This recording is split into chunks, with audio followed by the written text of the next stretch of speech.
Welcome back to The King of the Things by Adrian Beckingham. I just like to say Happy Mother's Day, everyone.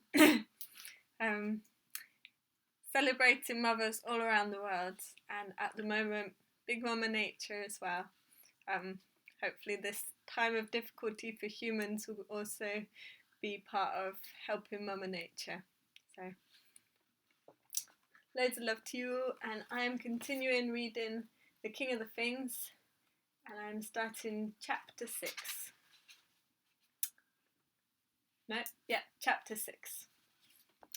Are you sitting comfortably? Yes. Yes. Yes. Yes. Yes. Then I'll begin. Oh, yes, please. We all have moments in life that feel good. Hunch had not had many of them. We all have moments in life that feel terrible. Hunch had had plenty of them. And then there are those moments in life, if we are lucky, when life feels so good that in that little slice of time we don't want it to end. But we know it must. Hunch wanted to lie there on that cliff top forever, as the stars studded that dark sky with diamonds in the silver moonlight. Looking back, he would always return to this delicious moment. He knew he would never forget it, no matter how long or how short he lived. But the night was cold, and as the joy subsided, he realized he had better get a move on. He grabbed his staff and leaned into it, pulling himself onto his knees. Then he heaved himself up until he was standing forward in a stoop. So much for conquering the world. He was Hunch, the horrid hunchback again. Horrid by name, horrid by nature, shunned by all but his own parents and a handful of squirrels. He began his cumbersome walk across the plateau. This, like the land below, was covered with trees, save for the area of rough ground at the cliff top, where he had enjoyed his moment of triumph. He had climbed up here to try to see where his village was, but peering out, all he could see were dark treetops, crested silver, and here and there, where moonlight reflected from the canopy, there was nothing to do but climb back down the cliff, or enter the thick wedge of trees that grew across the hilltop. So he entered this new patch of forest. The trees were tall and shrouded together, just as they had been further below. Hunch was walking along, leaning as ever on his staff. With each step, he was just pondering how little he had actually achieved by climbing the cliff when he found himself stepping through a line where the trees held curiously back, forming a circle around an open clearing. I say the clearing was open, but that is not quite true. It's the end of chapter 6. One page. Chapter 7. The White Tree. Within the circle of trees, another circle had been formed. This inner circle was made from huge fallen logs, all rolled loosely together, tip to tip. The logs were not actually logs at all, but more like whole tree trunks turned over on their sides, with no branches and no leaves. Tree trunks had turned as white as bone, as white as death itself, all lying there in a ragged circle, waiting for something to happen. Hunch did not like this place, and to make matters worse, there in the very middle of that scattered circle of fallen trunks stood a single tall tree. It too was as white as bone, and it had no branches or leaves whatsoever growing from it.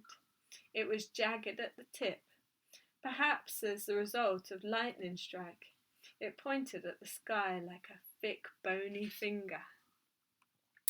Hunch stayed back in the safety of the trees. He stood for a while, silent, still. Then, when he dared, he took a step forward. Just one, then another. Peering about him, he got to the first fallen tree that formed part of the white circle, and he stopped. He waited. He looked, he listened. He even sniffed the air like Quiz would do, checking for danger. But there was nothing to see, nothing to hear, nothing to smell. Then he walked into the circle of bone-white fallen trees. Would you have done that?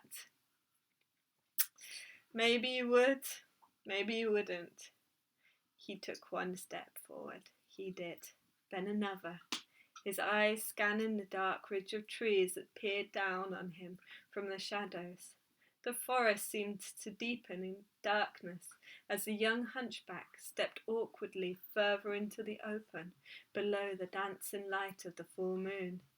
He peered hard into the trees, in every direction. He could not help feeling something had woken. Something was watching. Something very quiet. Something very still. But the trees were dark and kept their secrets. Just like if you are in a lit room at night, you cannot see out into the darkness, but someone outside in the dark could see in. Hunch could tell that someone was watching him. He could feel it. Hunch held his staff of twisted hazel very firmly in his hand. He might have to wield it as a weapon. Hunch had never been violent, not against Tax, not even against Tax when he was being bullied. But this was different. He might have to fight, just to protect his life. And that staff of twisted wood that helped him walk along was the only protection he had. He could hear strange rumbling noises in the background. He walked now further into the circle to get further from the line of trees. The trees had always been his friends, but now their darkness taunted him. He could not see into them. The silvery moonlight picked him out nicely for any creatures waiting to pounce. He was walking towards the large tree in the centre, its bone-white branches pointed up to the nest of stars in the pitch-black sky, and then Hunch saw it. There at the bottom of the tree was a dark crack, wide enough and just high enough for him to slip inside. The tree must be hollow, he thought, but he also thought of all the creatures that might make their home in a hollow old tree, like this one, high up on a hill surrounded by forests, far from human beings. Centipedes, spiders, snakes. Would you enter a hollow tree below a tree like that? What if you felt the forest all around was watching you, and all you wanted right now was to get away from those watching eyes?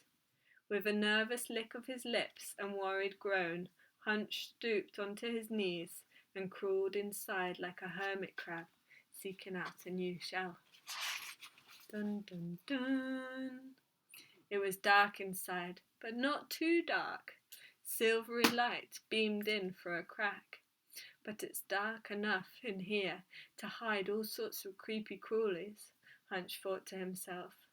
Hunch did not know whether he wanted to sweep his hands around and have a good feel of the tree inside, to find out if anything was lurking there, or to keep his hands to himself. He wrapped himself up tight and thought about it, and despite feeling so sorry for himself, here, huddled up in the tree, surrounded by who knows what, with a clearing outside, surrounded by a forest which legend says is inhabited by dreadful, indescribable, ghastly things, the very things he felt may be watching him now, despite all this, and being so far from home. He fell asleep. Hunch does not remember how long he was asleep, but he remembers how he woke. Rat-a-tat-tat, rat-a-tat-tat, bang! Rat-a-tat-tat, rat-a-tat-tat, bang! Hunch stirred. There was a terrible racket going on. What could be going on to cause such a disturbance in the village?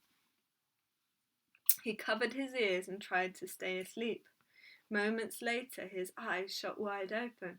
He wasn't in his village. He was in a clearing deep in the forbidden forest, in the belly of a bone-white tree. Rat-a-tat-tat, rat-a-tat-tat, bang! Rat-a-tat-tat, rat-a-tat-tat, bang! Wider awake every second, Hunch sat curled up, with his hands wrapped round his knees and listening. Rat-a-tat-tat, rat-a-tat-tat, bang! Rat-a-tat-tat, rat-a-tat-tat, bang! What was that sound? It was some sort of drumming, but what sort of drumming, and who was doing it? Hunch sat curled up inside that bone-white finger of a tree for what seemed like absolutely ages, hoping the sound would stop and whatever or whoever was making it would go away. Rat-a-tat-tat, rat-a-tat-tat, bang! It was useless. Whoever or whatever it was had no intention of stopping, and probably even less of going away. Hunch wanted so much to take a peek and see who or what it was. Would you stick your head out of that crack in the stump of a dead tree and peer around the clearing with that strange drumming going on outside? Would you? Well, Hunch did. He did not want to. He did not think it was very wise.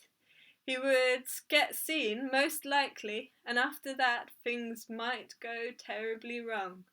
Whatever happened next might be a very big price to pay for just seeing it. Or them. But the longer it went on, the longer he had to sit and listen to that racket, and the more he wanted to know who or what was making it. Oh, okay, I'll do it, he thought finally, and stuck his head out through the wide crack in that bone-white tree that thrust towards the sky like a dead finger. Rat-a-tat-tat, rat-a-tat! Suddenly the drumming stopped, just as Hunch saw who was doing it. He was looking at them, for it was not an it was a them.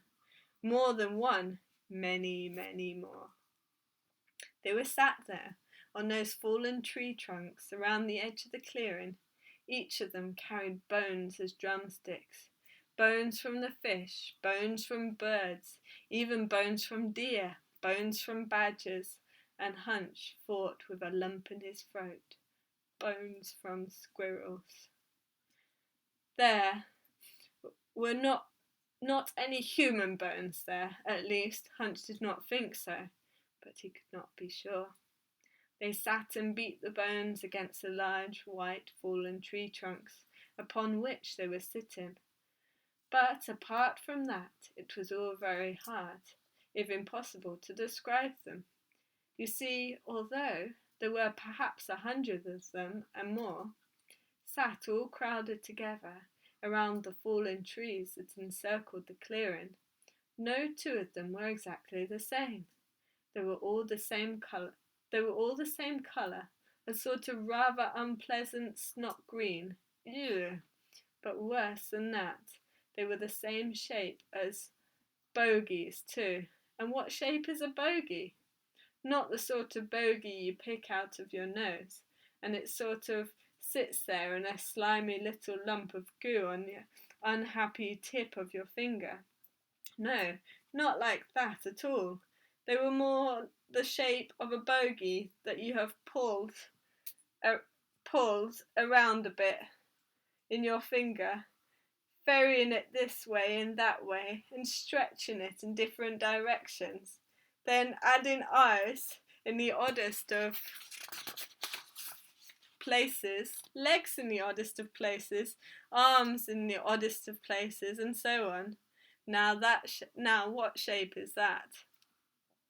It's hard to say, especially when each and every one of them is completely different to the next. Some have their fingers where you have your nose, and some have their nose where you may have your toes. Some have their toes where you have your tongue. Some have their tongues where you have your legs. Some have their legs where you have your neck, and some don't. Some have 10 necks and some have no neck at all. Some have one head, just like you. But then others have 2, or 3 heads, or 10. Some, their heads bubble up like welts from tiny spots, till they are more like balloons, with eyes and noses, mouths, and maybe arms or legs grown from them. Then the heads pop like acne before growing back again. Given time, you can describe how most creatures look, but not this mob. That is why we just call them the things, because they are too hard to describe. No 2 of these things look the same. And there, sitting on the largest trunk, right opposite the crack in the tree where Hunch had stuck out his head, was the king. That's the end of chapter 7. I'll be reading chapter 8 soon. Hope you enjoyed it. Let's go.